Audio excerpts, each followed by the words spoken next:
Good morning mga peeps. Saturday ngayon ano. Umaga, mga around 6:20 AM. Ngayon lang ulit tayo nakagawa ng panibagong episode sa aking channel, YouTube channel.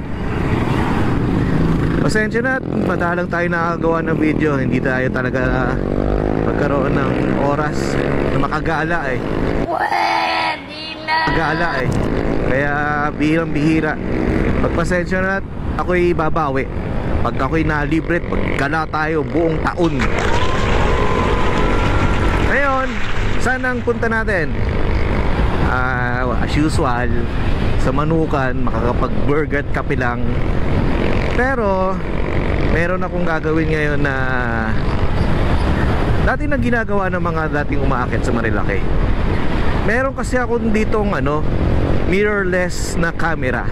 Para siyang DSL. Pero ito nga yung kumbaga new innovation ng mga camera. Pero hindi naman siya yung high-end na model. Nasa lang siya, siguro nasa mga mid-range lang. Sayang naman kasi hindi nagagamit. Naisipan ko ano bang pwede natin gawing content ngayon. Magamit tong camera. Mamimitik tayo ngayon sa Marilaki.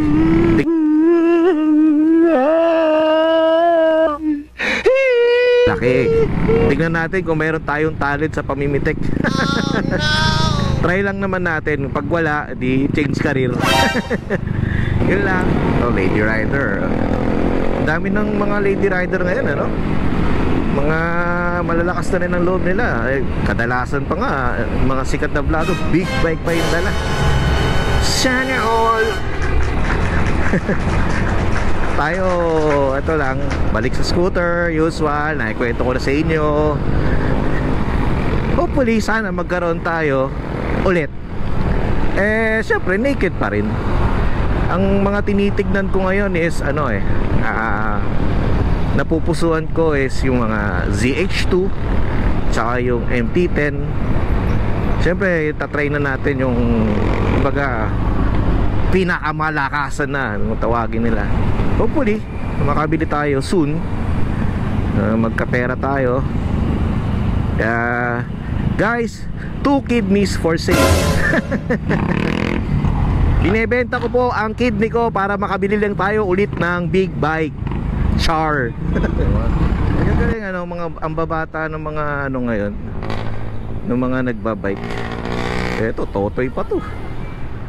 Wala pa yata yan 15 years old. Baka mga pa lang yan, mga 12. Well, magandang exercise nakakalakas ng stamina.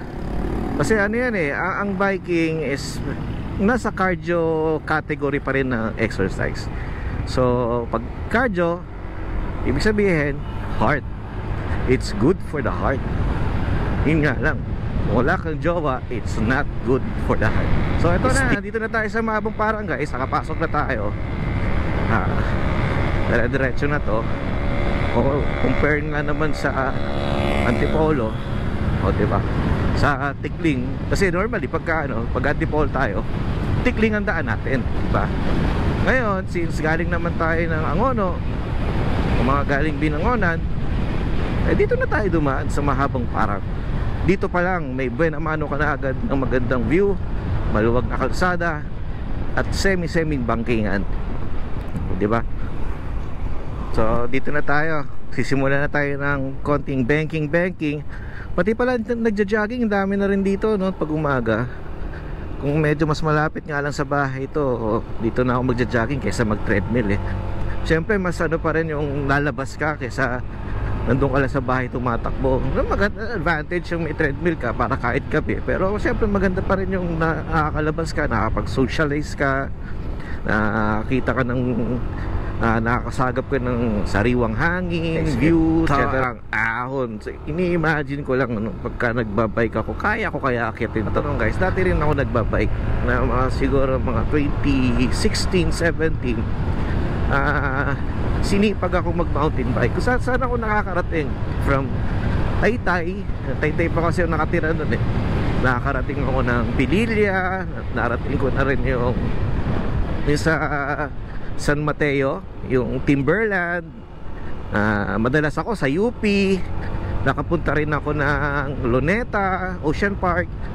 Taytay ang starting point ko. Hindi ako gumagamit ng sasakyan, talagang binibira ko yan. Tapos yung mga Ao na Teresa noon, basic sa akin yan. Pero ngayon nahinto kasi ako gawa nung nagpagawa ako ng bahay, na busy ako. So nawala yung yung focus ko sa pagma-mountain bike. Ngayon paminsan-minsan nagma-mountain bike ako, pero doon na lang sa may subdivision namin, di na ako lumalayo. So kung kaya ko bang akyatin ngayon itong mahabang parang, tingin ko kailangan ko muna mag-practice ng ahon sa amin. Hindi ko pa to kakayanin, sa totoo lang. Kasi syempre sa tagal mo din napahinga sa mga bakbakan ng ahonan, humihina din yung yung legs mo, tsaka yung stamina mo, yung hingal capacity mo. So ito yung mahabang parang guys, yung sikat na parte ng mahabang parang, yung isang mahabang stretch na may isang palusong at paahon. Ayan. Buti nga maganda na yung kalsada ngayon dito. Dati kasi nung siguro mga 5 years ago, may parte rito na hindi ganito smooth. Kumbaga may parte na sementado, may parte na lupa, tapos may parte na sementado pero parang mo yung lamang yung gravel, yung may mga bato-bato, pero sementado siya. So pag dumaan ka nga doon, may para kang dumaan sa so gamit pala natin uli guys, motor ni Ate Yesha nyo. Nagpaalam naman ako sa kanya, sabi niya hindi naman daw siya gagala ngayon. So hiniram ko muna. Hindi ko ginamit yung NMAX ko kasi meron siyang top box. Syempre mahirap naman, medyo mabigat kasi yung top box. So, sayang, ganina may nakita akong Vespa na GS. Ayun, nandiyan pa pala siya. Nagra-ride siya solo. Dalawa silang naka-Vespa, yung isa S125, tapos yung isa naman yung GS yata kung tawagin, na parang around 300cc. So try nating habulin, tapos matitigan natin yung napakagandang scooter na classic ang pormahan. Yung ganda pa ng nung pormahan ni Kuya na naka-black na Vespa. Ganyan talaga mga pormahan ng mga yan mga naka long sleeve na checkered. Ganyan lang ang datingan nila. Hindi pala to S125, sorry guys, S150. Yung nasa unahan ng white, yan. It's a GS 300 Vespa. Pogi. Oh, sure. Ganda diba? Stig. Gusto ko rin magkaroon nito, kaso mahal Saka alam nyo ba guys, ang maintenance din ng Vespa is parang presyo din ng big bike. Nagkaroon ako ng Vespa, yung IE 150cc. Tapos in-upgrade na niya yung kanyang yung signal light, tail light, tapos naka bar end siya. Sana wala pang masyadong check point sa taas, para dire-diretso yung takbo natin. Bahala din kasi minsan hindi ko na rin bagay hindi ko na rin sila masisi dahil sa dami ng mga aksidenteng nagaganap sa taas, mga pasaway din. Kaya ayan, nagpanay checkpoint sila. Damn!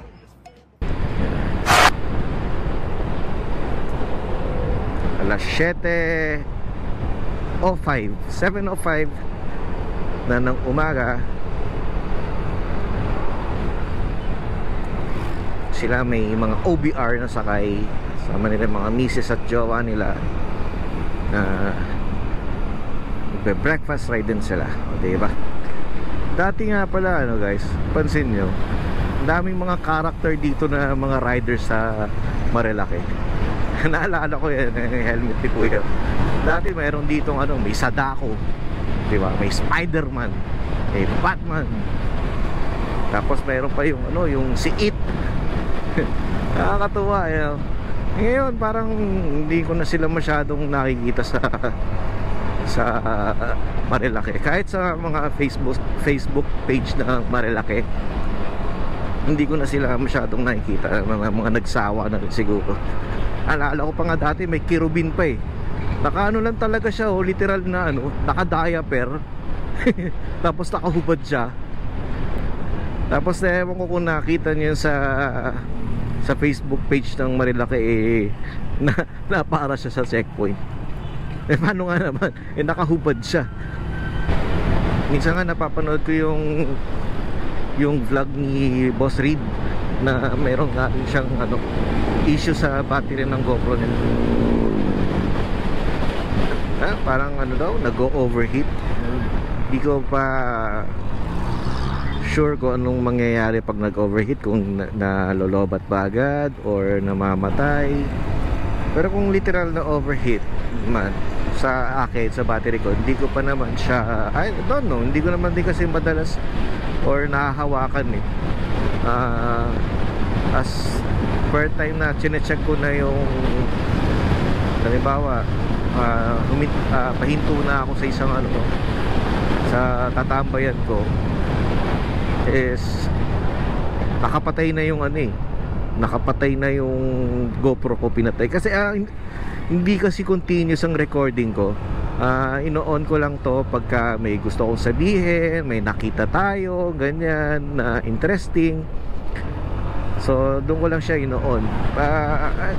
As much as I wanted to stay open yung GoPro, kaso nga since wala tayong backup battery, sinesave ko siya na humaba yung time niya sa journey natin, sa paggagala natin, na makapag-content ako, na makumpleto ko yung content ko. Sayang kasi pagka daldal ka ng daldal o may mga nakikita ka tapos hindi mo na may record kasi wala na, lobat ka na. Hindi pa kasi ako nakakabili ng ano, ng additional na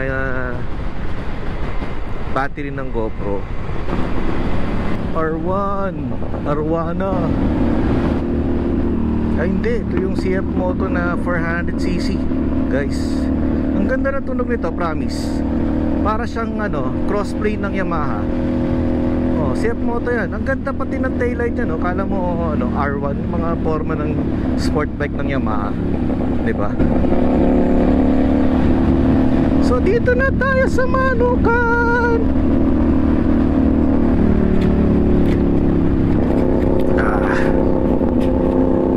Ayan ka na tayo. Kain na tayo guys.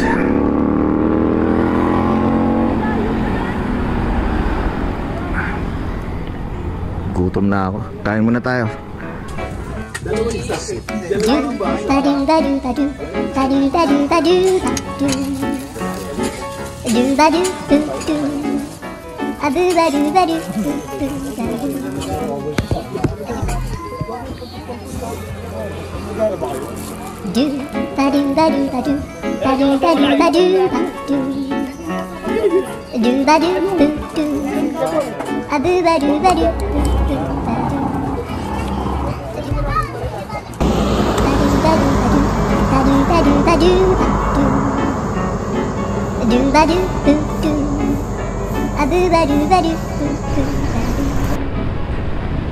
So yun na nga guys, tinry lang natin na mamitik pero mukhang hindi kaya ng camera natin yung mga pitik ng mga pro na namimitik dito sa Marilaki.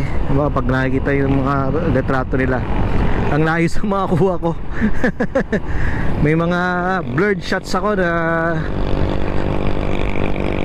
hindi maganda, hindi ko may re-recommend. Try lang naman nung wala namang mawawala, diba? So I guess kailangan natin ng mga camera or lens na medyo siguro mga nasa worth 50,000 mahigit para masabayan natin yung quality ng mga pitik ng mga kumukuha rito. That's it guys. Dito na natin tatapusin ang ating mini vlog, and hope you enjoy, and abangan nyo na lang ako sa aking next na video. Salamat!